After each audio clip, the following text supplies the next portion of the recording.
Welcome back. Now, on the path to a strong economy in our community is knowing what resources are available to us, and one of those is the Tucson Metro Chamber. CEO and president of the Chamber, Michael Varney, is here to tell us about the largest business organization in southern Arizona. Michael, welcome back to the show. Good morning, ladies. Thank you. And we have a lot to talk about. Before we do that, if you could just touch again on the mission. Sure. The mission of the Tucson Metro Chamber is to grow our local economy, to create and circulate more wealth in our community so that all families and all workers benefit from higher wages, that we have more amenities in our community because we'll be growing our tax base as a result of increased economic activity here.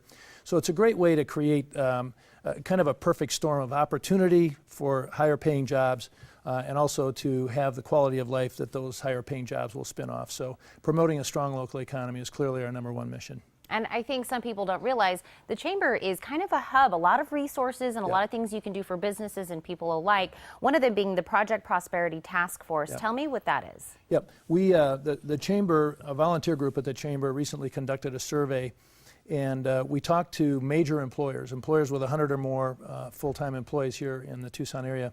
We asked them what their biggest needs were and what was hanging them up from growing and expanding their company. 70 to 90% of the new jobs that we'll have 10 years from now will come from companies that are already here. Not that next major company that moves to Tucson, but the companies that are already here. So we asked them what they liked about doing business here and what they wish was different.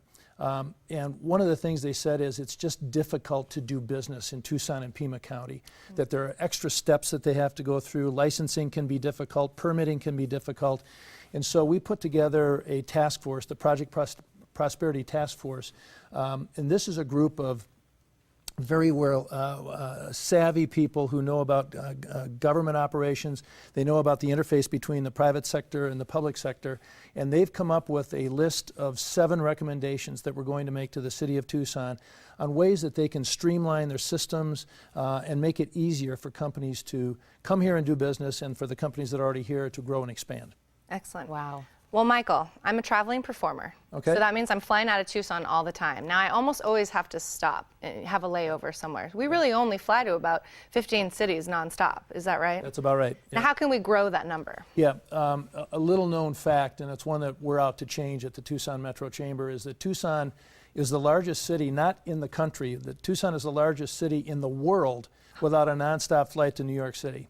And there is, of course, if we make it easier for people to go to New York from here in Tucson, we're also making it easier for people in the New York area to come to Tucson because, just as you said, people prefer to have nonstop, so baggage doesn't get lost, they don't have waiting time, downtime, and so forth. So we have another task force, the Air Service Task Force, that's been put together to create all of the underpinnings to backstop the finances of an airline that might offer a nonstop flight between Tucson and New York to Tucson International Airport. We're working, it's more complex than I'm sure we have time to get into right now, but airlines aren't adding airplanes to their fleet. So for us to get a nonstop flight to New York, some other route is going to lose their flight.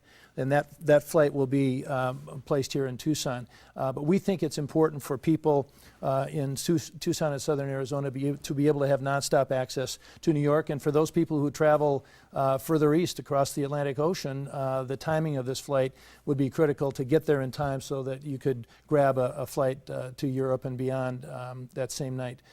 So we're working very, very hard on that. We expect some results from that very soon. Well, Michael, you and the staff over at the Chamber, you guys are in the business of trying to find solutions for a lot of different things. You guys actually have a website called We Can Help. Right.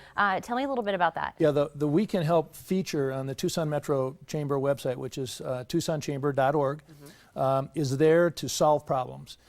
There are a number of questions and problems that individual companies may have from time to time. They just get stuck on something, they don't know where to turn. We want them to turn to the Tucson Metro Chamber. If we can't solve that problem with people and resources inside of our building, we can sure as heck point people towards those resources or those departments or personnel who can make a difference. And it's a very easy process. You just go to our website, find the We Can Help feature, log on and describe your problem or your issue, and send it off to us, and we'll go to work on it. Great. I love that you come on here because I think a lot of people maybe didn't know what the chamber does or what's available there, and you come on here. There is so much. We literally could talk forever about so much stuff that you guys are doing, but that's what you're in the business of, trying to find solutions, finding an easier path for everybody to grow. To grow this economy so everybody has a bigger paycheck. That's the end game. Hey, I'm with that. I am too. We like that. Michael, thank you so much. you. And again, thank you to the Chamber. And we will go on that website if we have any questions. Or again, you guys are always available to point us in the right direction. Thank you so much. Absolutely. And for more on the Tucson Metro Chamber, just call 792-2250 or log on to TucsonChamber.org.